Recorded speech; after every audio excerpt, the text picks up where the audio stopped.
The summit comes as the two nations normalize their trade partnership and seek to foster cooperation on the supply chains. Our Moon Hye-ryeon has the summit's economic prospects.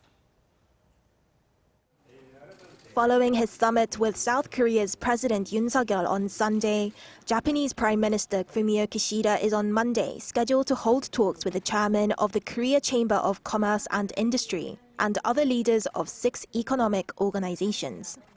It's the first time in 12 years that a Japanese Prime Minister has visited Seoul, and on the agenda is enhancing economic exchange between the two countries, as well as cooperation in the field of advanced new industries. I think those two issues are most important. One, cooperation and international investment between the two countries, and the second, the interaction of the people, interaction of the research people, business people, students between the two countries. I think are two most important issues that has to be discussed in the summit meeting.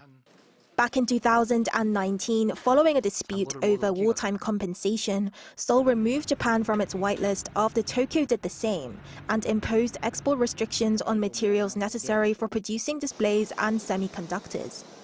But at the end of last month, following Yoon's visit to Japan in March, Seoul's Trade Ministry released a notice to make amendments to the country's whitelist of strategic goods export destinations, reinstating Japan to the top-tier class of trading partner nations. If Japan returns Korea to the whitelist as it is announced, the export and import procedures for the semiconductor materials and equipment will become much smoother. This normalization of economic exchange is expected to have a positive impact on supply chain stability across the semiconductor and energy sectors, partially alleviating the disruptions caused by the rapidly changing supply chains led by the United States and Europe.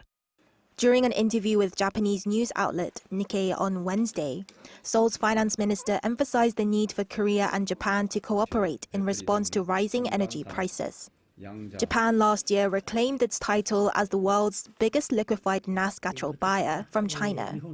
Finance Minister Chu said that it's in the best interest of both countries to pursue joint development due to their geographic proximity and competitiveness in manufacturing and material components. South Korea and Japan share a common point of a shortage of resources and high dependence on trade. It remains to be seen whether talks over the next 2 days will address these issues. Moon Hye-ryeon, Arirang News.